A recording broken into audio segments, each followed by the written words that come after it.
Zoe scanned another local plant specimen and said, "It kills everyone but Phi." Phi was essentially a 2-meter-tall spider, except for the front pair of legs and mandibles that, after years of evolution, were much more agile and served purpose closer to humans' hands. Although, compared to the earth spiders, her stomach acid was much more potent and she was able to eat almost everything they have found up until now. There even was no need for her to partially digest food outside the body, like earth's arachnids do.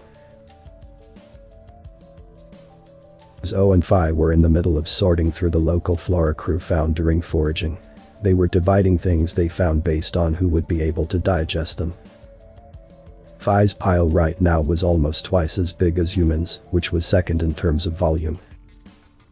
Thankfully though, they managed to find something for every one of the crew, even if some foods would need to be somehow processed.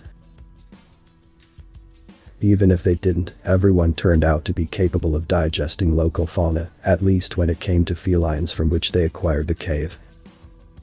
Phi, being the crew's microbiologist, could assure them there were not dangerous parasites or viruses in the meat. Most of the GA's species had foregone breeding cattle for meat and instead turned to growing meat artificially. That's why eating something that used to be an animal was a rather gruesome experience for the crew. Nonetheless, they appreciated the fact that they wouldn't be starving anytime soon. After a morning spent on foraging, Nick, Olgris, Zia, and Timnock were running or slithering laps in front of the cave because, as per Lieutenant Davis's orders, everyone had to get in shape.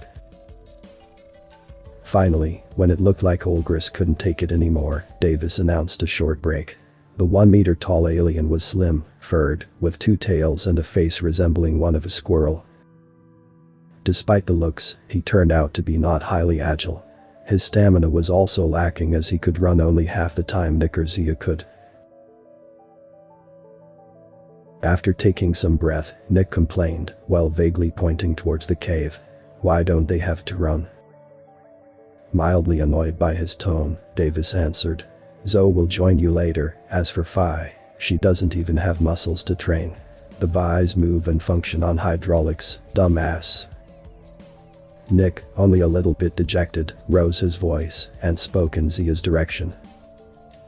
"I may be a dumbass, but at least I made a trap. That's more than a lab rat would do." Davis just rolled his eyes and ignored him. Hoping that talking would prolong the break, Olgris asked Davis, "So that's it then? We will forage and train for now. What about preparing for the summer and winter you all talked about?" This time Davis took a moment before answering. "For the winter, we'll probably be fine. Zia will hibernate and the rest of us only need to gather enough flammable plants. As for summer," he didn't want to show hesitation, especially towards the one crew member that the problem concerned the most. Nick, plastered on the ground, noticed Davis's pause and interjected, "How about a yak shell?" "What's that?" Timnock, who listened to the conversation while sitting nearby, asked. After hearing Nick's explanation, Olgris, still appearing skeptical, merely rolled his eyes. Davis silently considered the suggestion for a while before saying, "Well, if no one comes up with a better suggestion, yak shell it is." Then, suddenly his thoughtful expression turned into a sadistic smile. "But for now," he clapped, "how about another lap?" Later that day, Lieutenant Davis was gathering tools and ingredients to figure out what kind of traps for local fauna they could make. Zoe, accompanied by a dragon, and Phi were trying to make a soup that would be edible for all the crew. They were using one of the empty cargo crates as the cauldron. Timnock, Zia, and Olgris were using the break to take a breather in front of the cave. As for Nick, he was thoroughly cleaning one of the bones of their prey. When Timnock inquired about it, he just answered that they might be able to make some tools out of it, after which he stood up and went a bit away to start testing the durability of said bone. For a moment, Timnock and Olgris watched him in silent awe. First, transport board trap, then Zoe's methods of food processing, Lieutenant Davis designing traps, as if that was the most natural thing to do. The resourcefulness humans displayed so far was astonishing, even more so, given the fact that they were not trained for a situation like this. Except for Davis, who according to Zoe, went through some survival training. It was in his homeworld though. Finally, Timnock broke the silence. "You shouldn't disrespect intern Nick so much." Olga sighed, irritated, and answered, "He's not even qualified to be on an explorational ship. That would hold some meaning when we were on the ship. Here, we're all equally unqualified." Olga sighed again, and turned towards Nick's direction. "I know, I should give him more credit.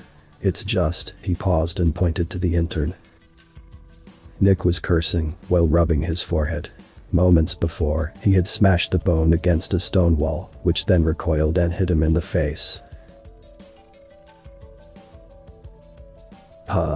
I've made a shovel," Nick announced proudly while showing his masterpiece to the rest of the crew. Lieutenant Davis silently judged Nick's new work. It did look kind of shabby, but also seemed sturdy enough to be useful. Given the looming task of making a yak chow, it actually was something they quite needed. Judging from the burning marks, Nick used a plasma cutter to shape the bone's epiphysis into a shovel's blade. It turns out they were lucky to meet overgrown cats on their first night. After a while, Davis finally passed his judgment. "Good job, Nick." Instead of calmly accepting the compliment, Nick closed his eyes, smiled smugly and deeply inhaled, before turning to Zia with a taunt. See, I can do other things than puzzles." Davis immediately regretted giving him praise. During his taunts, Nick didn't really sound offended or bitter, so there was no reason to mediate before. It probably was meant to be just jokingly teasing. There was a reason though why these taunts irritated Davis, namely, "God damn it, Nick. The Zex don't have ears, and she doesn't have a translator. She can't hear you without someone touching her to channel a sense." Nick looked at a blue-feathered snake, who was now slithering towards Zoe. "They don't?" Nick asked after some pause. Suddenly, Davis realized something and asked, "First Phi, now this. How do you not know these things?" There was an awkward silence. After a few minutes of this awkward silence, Davis pressed further. "Nick."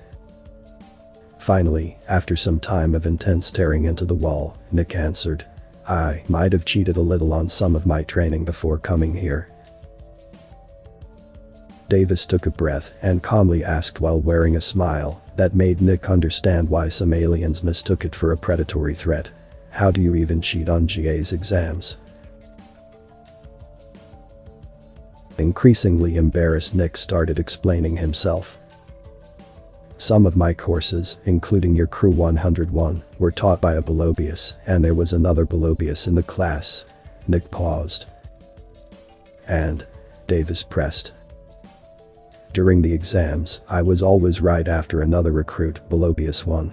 The questions were the same for everyone, and I always answered right after him.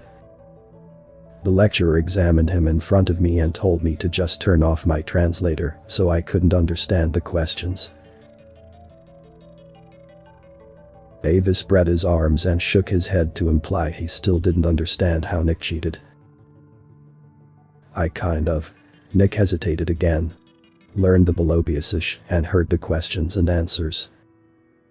Lieutenant Davis hid his face in the palms and sighed deeply.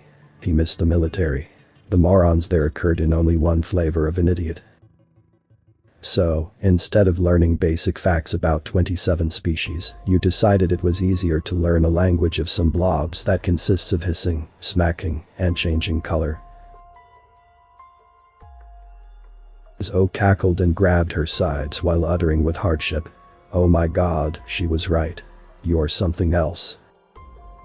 Zia, next to her, flailed her tail, supposedly meaning amusement as well.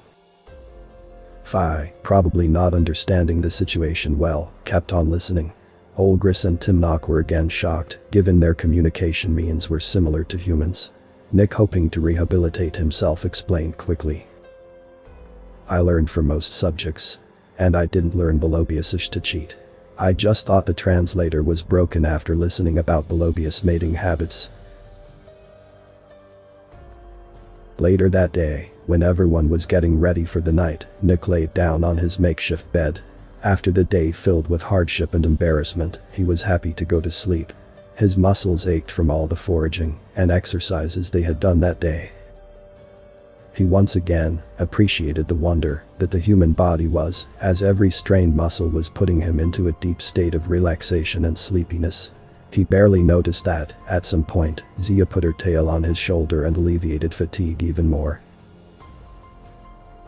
After seeing them, Davis asked, "You guys made up now?"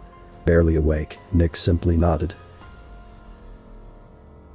Zia loved Zoe for many things, for constantly allowing Zia to see the world with her eyes that saw so many more colors than Zia's, for introducing her to the concept of having a loving pet and loving it back, and for the feelings that Zoe emitted when she interacted with Zia. She also loved her for one more thing, for introducing her to the endorphin rush that humans experienced after increased physical effort. Zia hissed in bliss as she felt Nick's runner's high going through her. Author's name and link to original text is in the description.